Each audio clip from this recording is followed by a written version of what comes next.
at Belmont Park. It is Australia race number 10 for our Singapore viewers. It's over the 1200 metres. We talk about some talented bunch in the last one. Here we see Benito, Petrol Power, Lenience, Hobart Jones, Wild Stratus, Thunderclap Newman, the list goes on as well. Yeah, absolute cracker of a race. Probably the highlight of the day in terms of depth from top to bottom. But we see that probably the main highlight is the 9 Wild Stratus, who has only had the 5 starts to date for 3 victories, and they've all been outstanding. A horse that's been turned around in recent times is number 6 Wooloobar. Dropped to the 1,000 metres, has won its last 2 starts, was very impressive last start, though winning on a Saturday when the money came for it. Let's take a look at the final 600 metres of this race. Trying to shift Turkle out of the road at the top of the straight. Calabria Joe behind those with Tiger Pete. Rico getting home through along the fence. Cerise back there in the field, bumping with Lord Baltazar at the 200. Blacksmith in front. On the outside is Wooloobar though. Blacksmith and Wooloobar together. Calabria Joe 2 or 3 lengths behind them. Wooloobar on the outside, got his head in front. They're going to get the money here. They've backed him strongly, and he wins accordingly. Very strong performance there by Wooloobar. Caught us off guard because no one had expected that to go forward, and ultimately it did, and controlled that position and beat off Blacksmith. That was a leader's day, and it was the place to be, and this is much harder than what it meant last start. You mentioned number 9 Wild Stratus, barrier 4, 54.5 kilos. The form lines are very good. It's beaten Future Bandana before, beaten Cerise, Dream Lifter, all these types of horses. Do you see it being hard to beat first up? Yeah, I do. I think that barrier really helps as long as Jason Whiting is proactive and can get this horse midfield or thereabouts. As long as he's not too far back, I think Wild Stratus will be very hard to beat. Lenience comes out of the same trial, and we know that this horse as well, when you look at the form lines with Blackheart, Barton and Dawn Approach, again, there's nothing to knock this horse. Yeah, no blinkers in the trial either, and the trial was very strong. Yeah, its performances last campaign in the Miss Andretti and the Cyril Flower were all very good against some super talented horses, so this appears much easier. Hobart Jones now a gelding as well. Are you expecting improvement?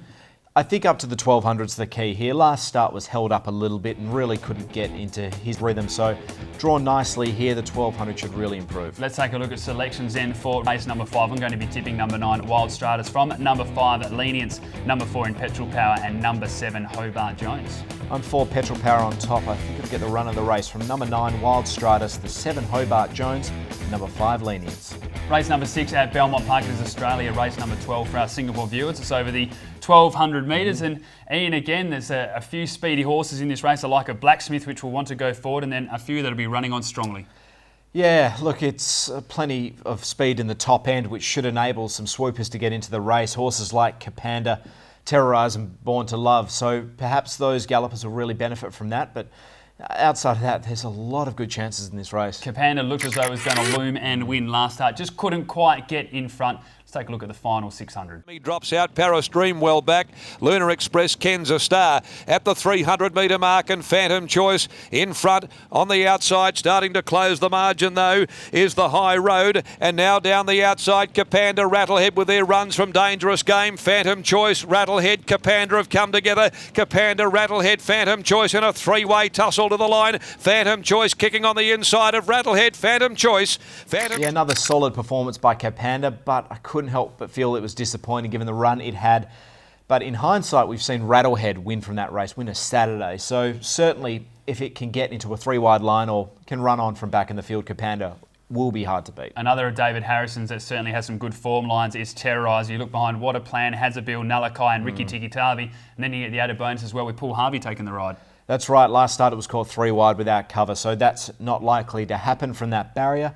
I think its form lines were okay, a bit worried about World Trader, Chile Reception, but Barricade Beats was in that race and it came out and won on Wednesday, so offsets a little bit. Number 12, Chasing Chaos for Steve Wolf, Natasha Faithful to ride. We saw this combination back together on Wednesday with a winner at Belmont Park.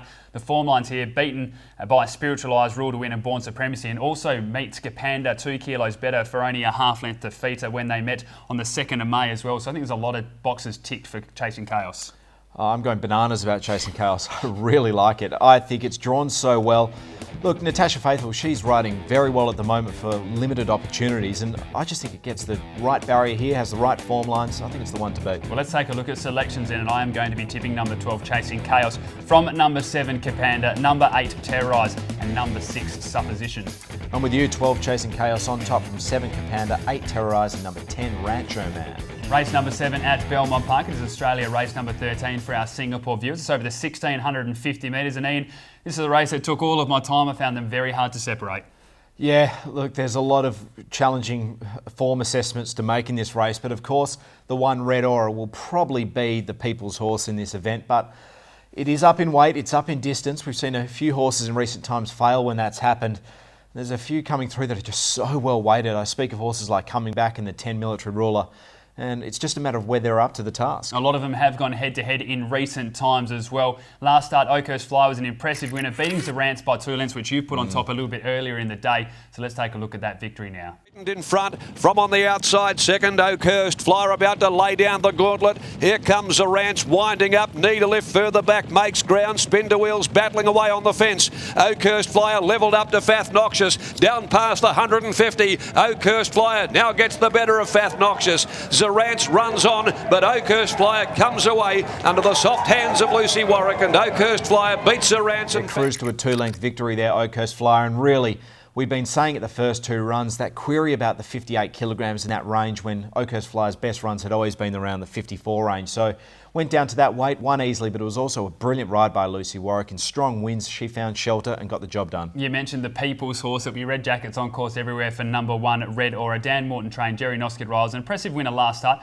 A few question marks possibly now around the form lines with recent performances since, but Dan Morton has said that they're testing out the 1650. They're not sure how Red Aura will go, but I think it'll be putting in a good performance.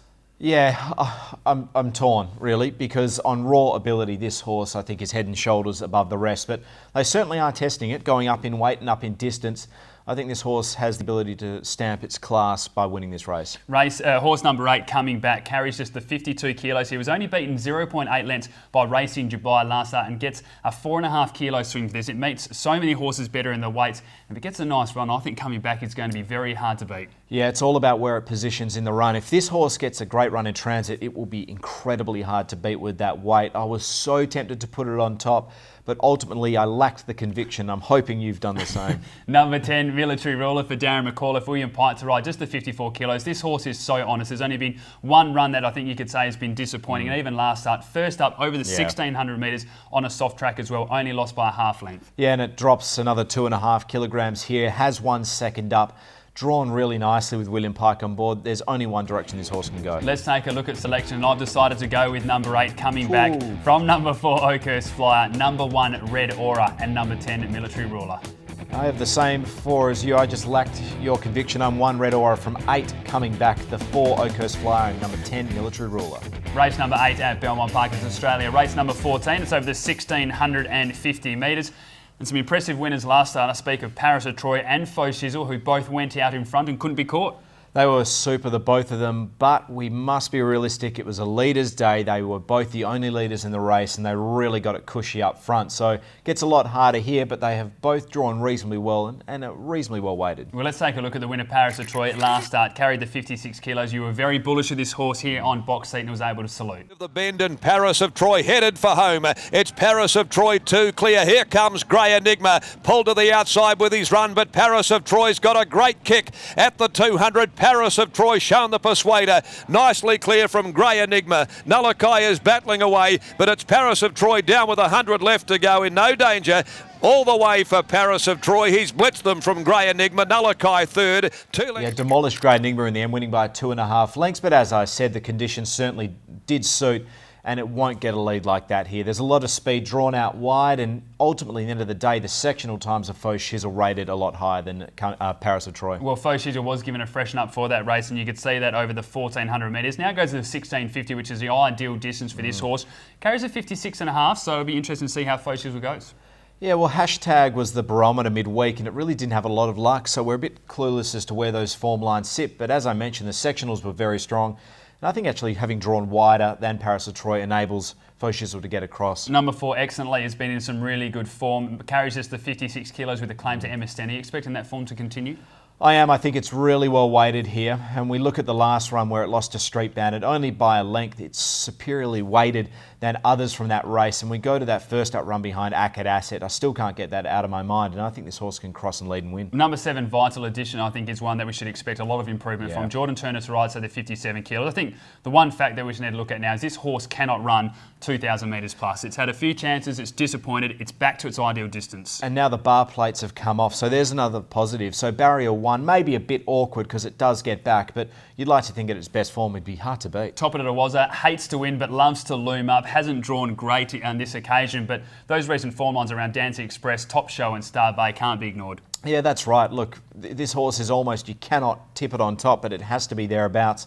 Last start, it was amazing. Imperious came from that race and won brilliantly midweek, and I thought Top of the was a better run, so it's certainly up to Jason Whiting to do what he can from a wide barrier. I don't want to ignore or annoy the fans of Red Aura, the People's Horse, but that was only the People's Horse for that race. Yeah. The People's Horse of this card in WA is Street Bandit. A winner last start in start number 39, straight to a Saturday. Can it be 2 in a row? Well, Red Aura is the people horse for the private school elect, whereas Street Bandit... This is the battler. Yeah, this is the battler. This is the slummers horse, and Street Bandit was brilliant last start. And look, there's no reason to say that it can't go on with it. Lucy Warwick jumps off Power Punch as well to ride Street Yeah. Bandit, just as a little indicator there. So best of luck to all the connections. Let's take a look at the selections. I'm going to be tipping number 7, Vile Edition, to bounce back from number 1 at Paris of Troy, number 10, Top of the Wazza, and number 5 at Rain Dance Magnet.